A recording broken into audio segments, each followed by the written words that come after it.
Welcome to the deep dive. Today we're really jumping into a book that's, well, it's kind of hard to pin down.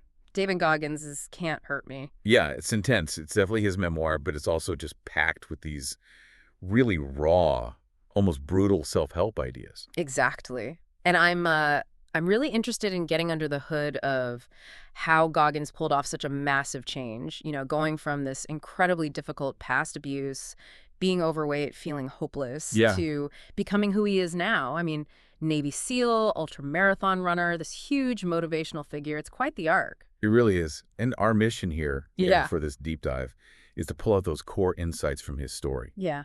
It's incredibly honest, sometimes uncomfortably so. Right. We want to look past just the events and understand his actual methods for building mental resilience, for discipline, how he keeps pushing his own limits, Mm-hmm. and hopefully help you figure out how you might challenge your own limits, Yeah. sort of drawing from what he went through. Yeah, how to apply some of that. Maybe not to the same extreme, but the principles. Exactly. And one really unique thing about the book, which we should definitely touch on, is these challenges he puts after each chapter. Ah, yes, the challenge. That's such a key part, isn't it? It makes it active. Totally. It's not passive reading. No, it's like he's saying, okay, you read that, now go do something.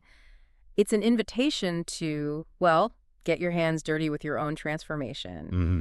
And looking at his journey, it's not just that he changed, but how. It feels very deliberate. Like he didn't just grit his teeth, he actually forged a completely new way of thinking. Yeah, like building a tool set. Right. It really shows that mental toughness isn't just something you're born with, it's like a muscle you build.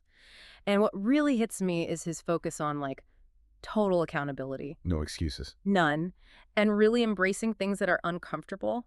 It's almost like he used his past trauma as fuel, kind of weaponized it. And it's interesting how the writing style itself reflects that. It's just raw, like you said, honest, and definitely intense. Very intense. Goggins doesn't hold back. There's strong language, motivational stuff, maybe some explicit words here and there. Yeah. But it feels like it's all meant to just shake you up, to get the message across without any sugarcoating. That directness, yeah, it's definitely his brand. And clearly it works for a lot of people. The book's a massive success. Huge. But thinking beyond just sales numbers, why do you think that approach resonates so much? This really unvarnished, no excuses thing.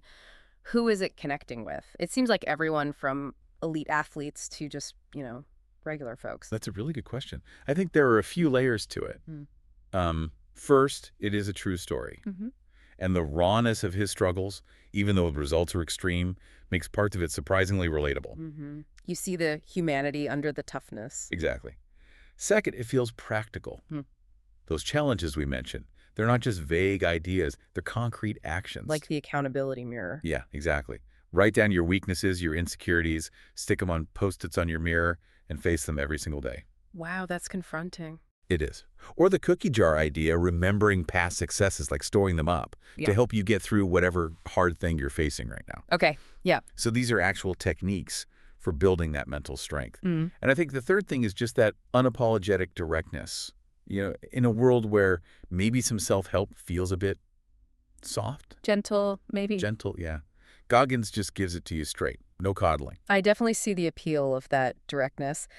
But, while that harsh honesty works for many, I wonder, could it be too much for some? Or maybe the constant focus on toughness feels a bit one note after a while. That's fair. Like, how does someone who isn't aiming for Navy SEAL training, who maybe just feels overwhelmed by daily life, take this extreme philosophy and apply it without feeling, I don't know, inadequate? That's a really important point. Look, his methods are extreme, no doubt.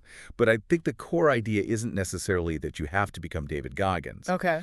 It's more about understanding his fundamental point. Yeah. That most of the limits holding you back are probably mental. They're self-imposed. Right, the barriers in your own head. Exactly. He has that famous line, right? Motivation is crap. Yeah, I remember that one. Motivation comes and goes.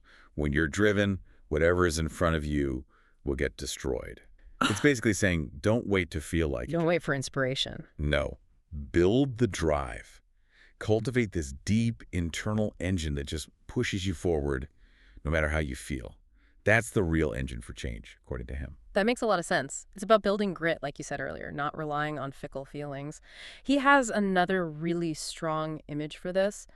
The calluses. Yes, you have to build calluses on your brain just like how you build calluses on your hands. Such a powerful metaphor. It really is. This idea that resilience isn't a gift, it's something you forge. You have to go through the discomfort, do the hard reps consistently to build it up. Honestly, I even find myself thinking about it with small things now, like, a project I'm dreading starting or pushing through a workout when I want to quit. Reframing that resistance as like a chance to build mental callus. It actually helps. Yeah. Precisely. It reframes the struggle. And maybe the quote that really encapsulates his challenge to everyone listening is this one. Okay. You are in danger of living a life so comfortable and soft that you will die without ever realizing your true potential. Wow, that's blunt. It is blunt, but it's his core message. Confront your comfort zones. Go see what you're actually capable of.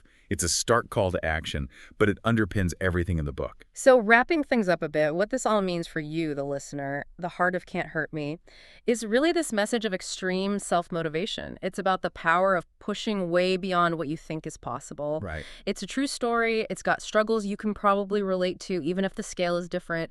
And it's just delivered with this uncompromising honesty. Yeah, unvarnished truth. The whole point seems to be making you realize that so many limits are just ones you've accepted, not ones that are actually real.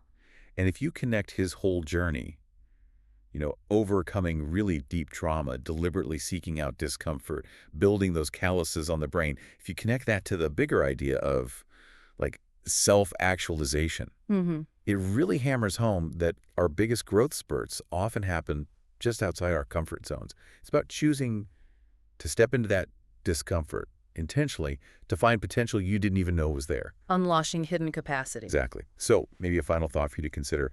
Based on Goggins' idea that motivation is crap and that warning about living too comfortably. Okay. His warning, you are in danger of living a life so comfortable and soft that you will die without ever realizing your true potential. Thinking about that. What's maybe one comfort zone, just one small one, that you might be willing to step out of this week, just to see what happens?